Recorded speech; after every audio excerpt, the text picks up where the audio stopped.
Okay guys, sa video na ito ay tuturo ko kung paano ba magkabit ng itong 3-way switch. So bali, itong board natin, so itong tatlong ilaw ay kukontrolin siya sa dalawang location, dito at dito. So pwede natin siya i-on dito, pwede rin dito patayin, at pwede rin dito i-on, at pwede rin dito patayin. So dito muna tayo guys sa 3-way switch. So ang 3-way switch ay kakaiba siya sa ordinary switch. So dito sa 3-way switch, mayroon siyang number, mayroon siyang 0 at saka 1 and 3. So yung 0, yun yung common. So testingan natin guys ha.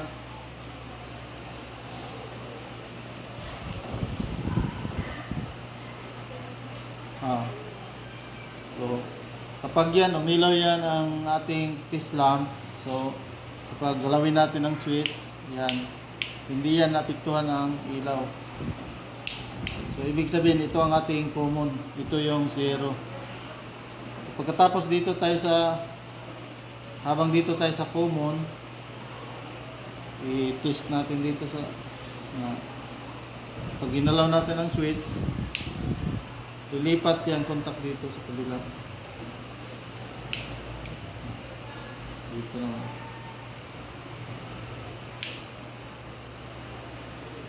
So bali, palipat-lipat ang contact dito at saka dito. So ating pakita dito guys kung paano ito ikabit sa ating actual na wiring board. So dito nga pala, nandito may ano tayo, may diagram tayo. So ganito ang pagkabit guys. So itong ground natin, yung ground, papunta yan sa ground, papunta sa ilaw. At saka yung live natin na wire, papunta yan sa isang common, sa 3-way switch. Dahil dalawang 3-way switch ang gamitin natin. So ang common sa unang switch ay ikabit natin sa live. At saka yung 1 and 3 ay ikabit natin dito sa kabila, 1 and 3 din. At saka yung common sa kabila ay siya yung papunta sa ilaw natin. So tara, subukan natin guys dito sa wiring board. Dito na tayo sa actual na wiring board. So ito, may tatlo tayong wire. Itong wire na to papunta dito sa isang switch, at dito naman may tatlo ring wire. Switch na ito. So hindi pa natin alam kung saan ang common dito sa tatlo. Kaya gamitin natin itong test lamp para ma-identify natin kung saan dito ang common.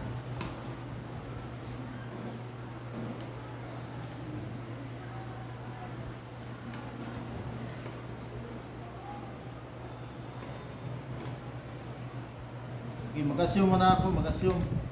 Baka ito ang common. Testing ko sa kabila. So hindi siya nag-ilaw, so hindi ito tama ang common. So ito naman, dito ako, wala siya. Nag-ilaw ang ating test lamp. Dito naman sa kabila, nag-ilaw din siya. Lumipat na sa dito. So kaya ito ang ating common guys.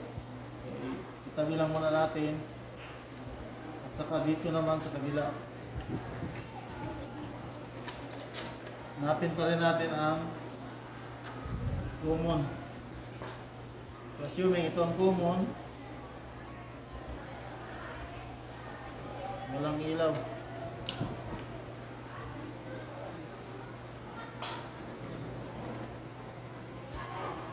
Wala. So baka ito ang common din.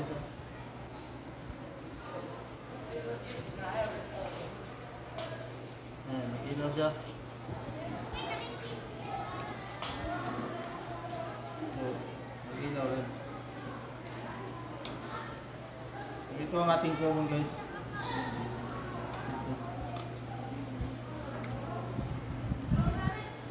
kabilang muna natin. So dito naman sa dalawa, isa dito ang 1 at isa ang 3. So pwede lang to siya magkabaliktad. So una-una ikabit ko ito sila. Ang 1 at 1 sa magkabilang switch. At ito naman ang 3 at 3. So yan, nakabit na. Pagkatapos dito na tayo sa ito, hanapin natin. Assuming kung kapag ito ang ating ground, ito ang ating ground sa mula dito sa linya sa source. Ito kasi ang inassume ko na siya yung breaker. So, pag ito ang ground, so direct lang tayo dito sa ilaw. So, dito may dalawa tayong wire papunta sa tatlong ilaw. So hanapin natin ang ground dito sa ilaw. Gamitin natin ang Islam. Dito tayo sa may thread. Yan, umilaw siya guys.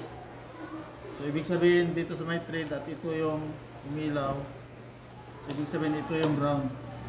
So direct, i-connect natin siya directly dito sa ground.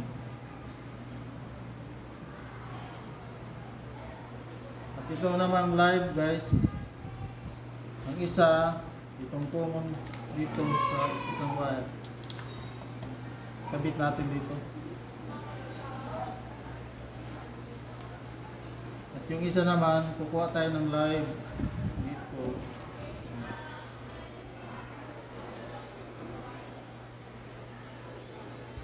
Saan?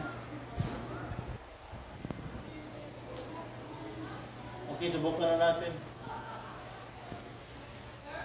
So, yan. Pwede natin dito i-on at saka dito natin patayin.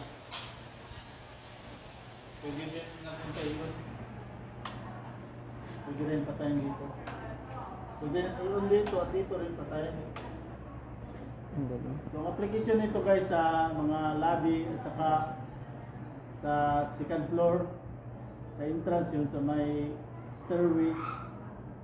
So kapag going up ka, pwede mo pailawan muna sa taas bago ka aakyat. Pag nandun na sa taas, pwede mo patayin doon sa taas, hindi ka na babalik doon sa ubos, sa baba. So hanggang dito lang guys, salamat sa inyong panood. Sana may natutunan kayo sa video nito.